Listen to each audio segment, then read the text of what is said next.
नमस्कार दोस्तों, मैं अपने जीवन का एक आधे पहर का दिनचर्या आप सभी के सामने प्रस्तुत करने के लिए तत्पर हूँ। तो मेरे दिन की शुरुआत कुछ इस तरह से होती है कि मैं अपने कर्तव्य पथ पर जाने के लिए चौराहे पे अक्सर खड़ी रह के किसी भी वाहन का प्रतीक्षा करती हूँ कि कोई वाहन मुझे मिल जाए, मैं उस पर सवार होकर अपनी ड्यूटी, अपने कर्तव्य पथ पे मैं जा सकूँ।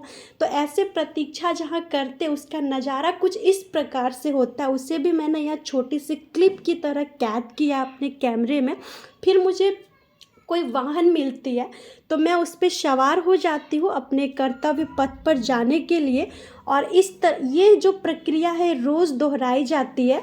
और मैं जब सवार हो जाती हूँ वाहन पे तो मुझे लगता है कि कुछ और नज़ारे जो सड़क के किनारे या फिर जहाँ से मैं गुजरती हूँ वहाँ का कैसा माहौल है उसे भी अपने कैमरे में कैद कर सकूँ प्रत्येक दिन की। तो जितना मैं मेरे से हो पाता मैं कैद करती हूँ।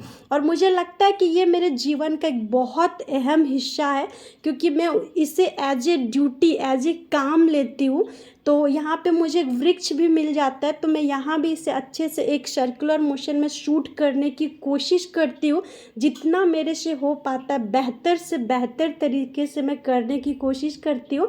और ये वृक्ष काफ़ी बड़ा है तो इसको मैं शुरू से लेकर अंत तक इसकी हाइट क्या है और इसके जो पत्ते वगैरह है सारा अच्छे से शूट करने की कोशिश करती हूँ। तो ये शूट कैसी लगी इस क्लिप के पास तो मुझे कमेंट करके ज़रूर बताइएगा। और फेसबुक पे एज ए फर्स्ट वीडियो मैं अपने ब्लॉगिंग स्टाइल में यहाँ पे डाल रही हूँ, आप कह सकते हैं, क्योंकि मैंने इससे पहले अपने दिनचर्या की कोई ऐसी वीडियो नहीं डाली थी। और मेरी ड्यूटी जब ख़त्म हो जाती तो मैं यहाँ पे खड़ी होती हूँ, कोई भी वाहन का प्रतीक्षा करती हूँ कि वो आ जाए तो मैं उस पर सवार होकर अपने घर पे चली जाऊँ। तो कुछ इस तरीके से दोपहर और धूप वाला नज़ारा रहता है। तो हम लोग कोई टीचर्स जो भी रहते हैं साथ में यहाँ पे खड़े होकर प्रतीक्षा करते हैं। तो जैसे आप देख सकते हैं कि कुछ और भी टीचर यहाँ खड़े हैं तो वो सभी भी प्रतीक्षा कर रहे हैं और मैं भी उनके साथ करती हूँ। और ऐसा प्रक्रिया प्रत्येक दिन है तो ये मेरी बहुत बड़ी एक आदत में शुमार है। और कुछ भी आता है तो मैं उसे शूट करने की कोशिश करती हूँ। अब कुछ लोग मुझे बुरा भी बोलते हैं, कुछ लोग अच्छा भी कहते हैं, क्योंकि कुछ लोगों को लगता है कि फ़ोन चलाना बहुत फालतू चीज़ है और पब्लिकली फ़ोन का इस्तेमाल करना is a very bad thing.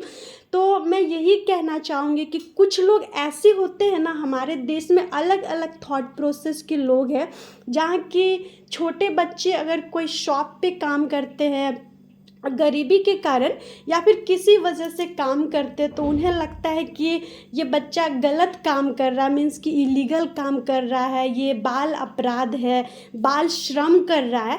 और वही कोई बच्चा अगर बॉलीवुड में या फिर कोई सीरियल में या फिर कोई वेब सीरीज़ में काम करता है तो उसे बहुत कूल समझा जाता है, उसे सराहा जाता है, उसे बाल कलाकार कहा जाता है।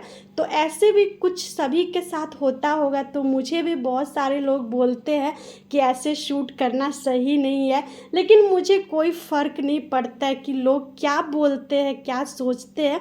मैं बस अपना कर्तव्य करना चाहती हूँ, अपने काम को मैं करते जाती हूँ, अपने काम को मैं रोज़ करना चाहती हूँ और मुझे कोई इसमें शर्म भी नहीं है। और जब मैं चले जाती हूँ, दूर तक जाते रहती हूँ, बढ़ते रहती हूँ, तो मुझे बहुत अच्छे अच्छे नज़ारे देखने को मिलते हैं। तो उसे भी मैं यहाँ पे कैद करती हूँ अपने कैमरे में। देखिए बादल जो है ना पूरा बल्क में थी, तो आप सभी भी मेरे साथ देखिए, क्योंकि मैं देख रही थी तो मैं चाहती कि जो भी फेसबुक फैमिली मेरे साथ जुड़ी है वो सब भी देखे। और ये नज़ारा काफ़ी अच्छा था, ब्रेथ टेकिंग था, मुझे बहुत ही अच्छा लग रहा था। तो मैं ये वाला शूट करते जा रही थी, यहाँ पे झोपड़ा आ गया तो मुझे लगा कि थोड़ा सा मेरा शूट को ख़राब कर दिया, बट कोई नहीं, थोड़ा सह लेंगे, थोड़ा मैनेज कर लेंगे। और देखिए पीछे से मैं आपको दिखा रही हूँ कि कैसे धूप है और यहाँ से जो व्यू स्टार्ट होगा ना तो OMG वाला, मीन्स कि काफ़ी प्यारा यहाँ पे व्यू स्टार्ट होने वाला। देखिए ये सारा जो ट्री है ना, ताड़ के जो वृक्ष है, बहुत ही प्यारा लग रहा था। मुझे लग रहा था कि मैं यहाँ रुक जाऊँ, शूट करूँ, रुका दूँ अपने वाहन को, कहूँ कि रुकिए, लेकिन मैं ऐसा करी नहीं, क्योंकि और सभी टीचर्स का ख्याल रखना पड़ता है कि सभी को लेट हो रहा होता है, छुट्टी का टाइम रहता है तो और भी ज़्यादा लेट होता है। सो बाय।